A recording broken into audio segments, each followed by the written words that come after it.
Magandang araw sa iyo. Nandito na naman tayo para pag-usapan yung mga materyales na ipinadala mo.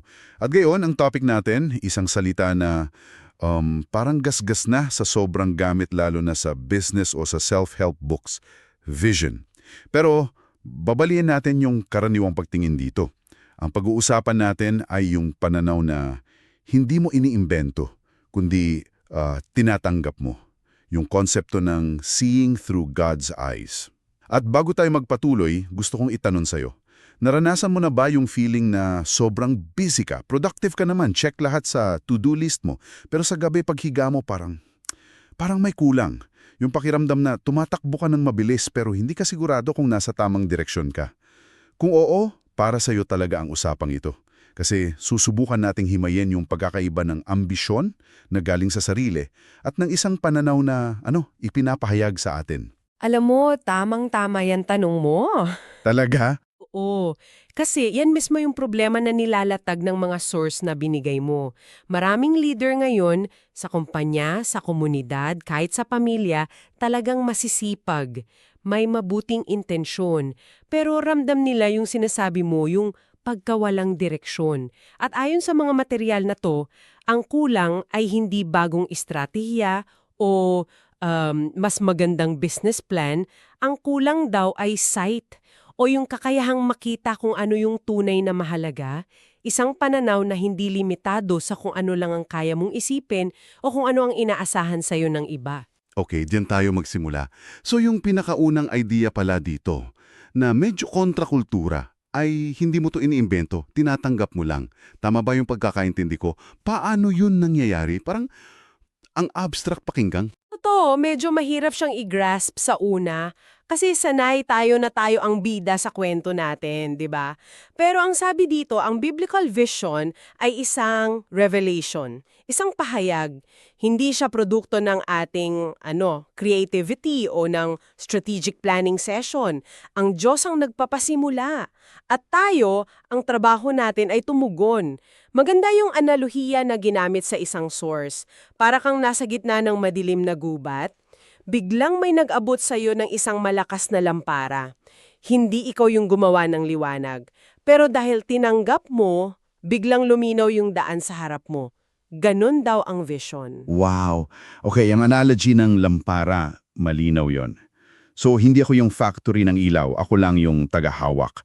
May example ba na binigay sa mga material para mas maging konkreto to? Meron. At classic example to si Nehemiah. Kung iisipin mo yung sitwasyon niya, sobrang komportable na siya. Siya yung cupbearer ng hari ng Persia. Isang posisyon na may tiwala, impluensya, malapit sa kapangyarihan, kumbaga wala siyang problema. Hanggang sa dumating yung balita na yung pader ng Jerusalem, yung hometown niya, ay sira-sira pa rin at yung mga kababayan niya ay hiyang-hiya. Hindi siya nag-whiteboard at nag-isip ng, anong magandang project? Hindi, ang unang reaction niya ay umupo, umiyak, at nag-ayuno ng ilang araw. Doon nagsimula ang lahat. So nagsimula pala sa isang mabigat na balita, sa isang pasanin. So hindi to eureka moment na biglang may light bulb sa taas ng ulo mo. Nagsimula ito sa sakit. Sa sakit, oo. Pero paano mo malalaman kung yung nararamdaman mo ay isang burden from God? O baka stressed ka lang sa trabaho? O na-overwhelmed lang sa dami ng problema sa mundo? Ang hirap i-distinguish niyan, di ba? Oo, yan yung tanong ko. Napakagandang tanong yan. At dyan papasok yung isa pang term na ginamit sa source, holy unrest, o isang banal na pagkabalisa. Ito yung pagkakaiba. Ang ordinaryong stress, pinapagod ka lang at gusto mong takasan. Ang holy unrest, hindi ka mapakali sa isang paraan na gusto mong gumawa ng solusyon. Ito yung problema na kahit anong gawin mo, bumabalik sa isip mo. Hindi para sirain ka, kundi para gisingin ka. Isipin mo yung isang teacher na hindi makatulog sa gabi kasi iniisip niya yung mga estudyante niyang walang sapat na gamit. O isang tech developer na nababagabag sa dami ng fake news at iniisip kung paano makakatulong yung skills niya. Yan ang simula ng vision. Hindi sa kalinawan, kundi sa isang banal na pagkabalisa. Okay, so kung may holy unrest, may unholy din siguro. Dito siguro papasok yung panganib kapag akala natin vision, yung galing lang pala sa sarili nating ambisyon. Anong sinasabi ng mga material tungkol sa side na yan? Oo, at malaki ang pagkakaiba. Binabanggit dito ang isa pang biblical character, si Haring Saul. Sa isang sitwasyon, kailangan niyang maghintay kay Propeta Samuel bago mag-align ng handog.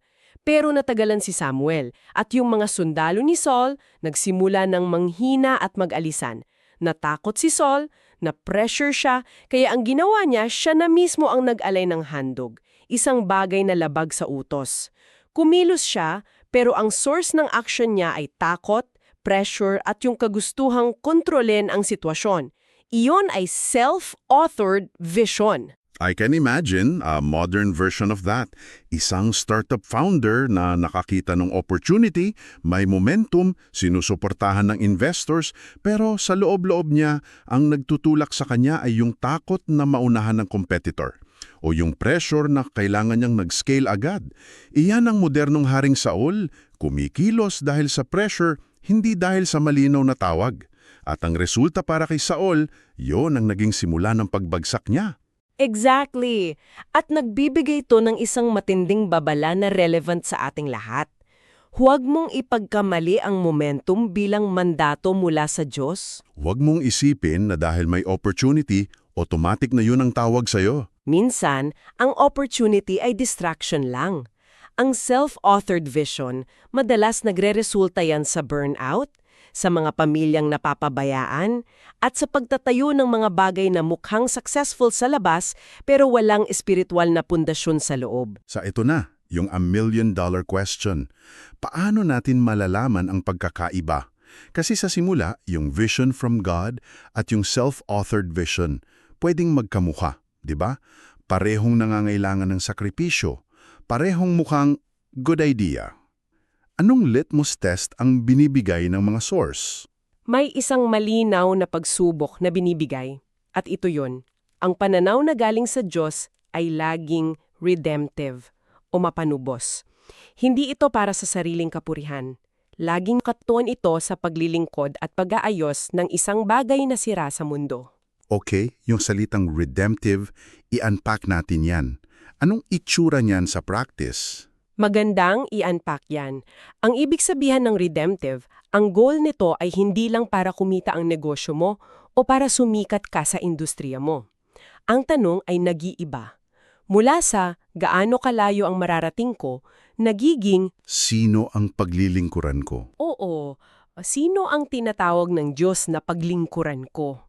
Mula sa paano ako mananalo, nagiging paano ko isasaayos ang isang bagay na sira sa komunidad ko. Kung may negosyo ka, ang redemptive vision ay hindi lang tungkol sa profit, kundi sa kung paano mo binibigyan ng dignidad ang mga empleyado mo. Kung isa kang artist, hindi lang ito tungkol sa self-expression, kundi kung paano nagbibigay ng pag-asa o katotohanan ng sining mo sa isang magulong mundo. Laging may iba na pinaglilingkuran. Yan ang pinakamalaking pagkakaiba. Ang ambisyon, nakasentro sa akin. Ang tunay na vision, nakasentro sa iba. Naiintindihan ko na. Vision is received, not created. Nagsisimula sa holy unrest. At ang test ay kung ito ba ay redemptive. Kung ganon, at kung hindi ito pinipilit, paano natin ipoposisyon ang sarili natin para matanggap to? Paano tayo nagiging, receptive? Anong mga practical na hakbang? Naglatag ang mga source ng 3 mahalagang disiplina. Hindi ito mga magic formula, kundi mga postura ng puso. Ang una ay pakinig bago magplano. Binibigyang diin dito yung postura ni Propeta Habakuk. Sa gitna ng kaguluhan at injustice sa bansa niya, hindi siya agad gumawa ng 10-point plan. Ang sabi niya, tatayo ako sa aking bantayan upang makita kung ano ang sasabihin niya sa akin. Umakyat siya sa tore para maghintay ng sagot. Okay. Yung pakikinig, anong itsura niyan sa 21st century? Hindi naman ito literal na pag-upo lang sa isang sulok at paghintay na may bumulong sa'yo, di ba? Paano ito ginagawang practical? Hindi nga Ang pakikinig ngayon ay isang radical na gawain actually. Sa mundong sobrang ingay, notifications, social media, balita, ang pag-akyat sa tore ay yung intentional na paglikha ng katahimikan. Para sa iba, ito ay pagsusulat sa journal tuwing umaga. Sa iba, ito ay 15 minutes na walang gadget, nagdarasal lang o nagbabasa ng kasulatan. Para sa iba, ito ay mahabang lakad sa nature. Ang punto ay patahimikin yung mga boses sa labas para marinig mo yung boses sa loob, yung holy unrest na pinag-usapan natin. Bago ka magbukas ng Excel sheet para sa strategy mo, sinubukan mo na bang magbukas ng blankong journal at magtanong? Yon ang unang disiplina. Ikalawang disiplina. Ito yung mas mahirap para sa marami sa atin paghintay bago kumilos. Taliwas na taliwas ito sa hustle culture natin, no? Teka, yung paghihintay, delikado yan. Sa mundo natin ngayon, pag naghintay ka, baka mapag-iwanan ka na. Paano kung may opportunity na kailangan mo sunggaban agad? Hindi ba pwedeng maging excuse for inaction yung paghihintay? Parang glorified na katamaran. Magandang pushback yan. At yan yung takot ng marami. Pero nililinaw sa mga material na ang paghihintay na tinutukoy dito ay hindi passive. Ito ay formative. Isang panahon ng paghubog. Hindi ito pag-upo lang. Ito ay aktibong paghahanda. Pinibigay na halimbawa sina Abraham na naghintay ng 25 years para sa ipinangakong anak. Sa panahong yun, hunubog ang kanyang pananampalataya. Si Jose, naghintay sa kulungan. Doon, hinubog ang kanyang karakter at kakayahang mamahala.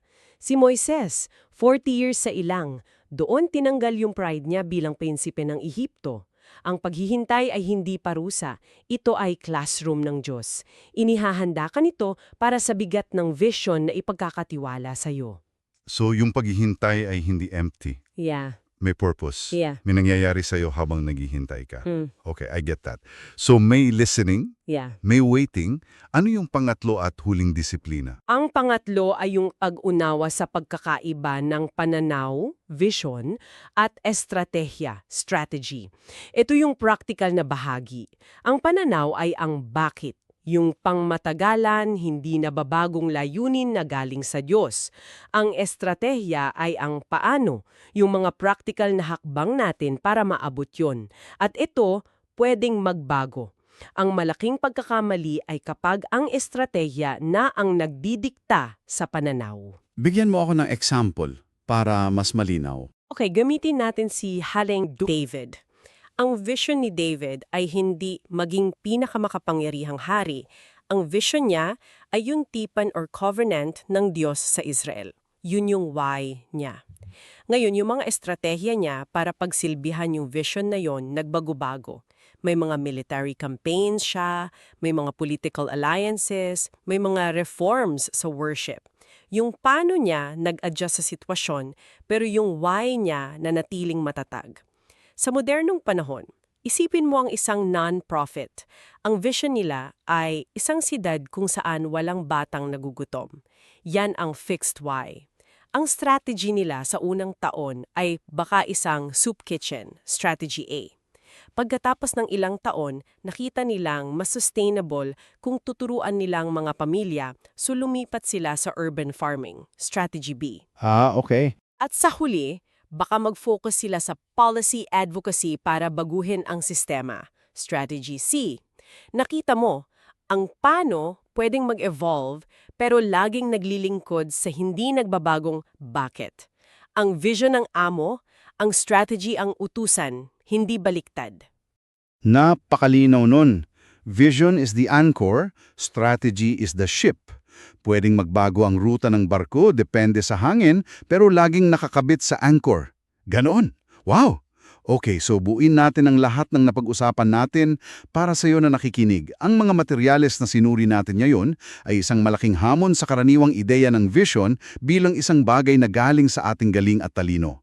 Sa halip, ipinapakita ito bilang isang pahayag na ating tinatanggap, isang pasanin o holy unrest na ating pinangaalagaan at isang tawag na maglingkod sa iba.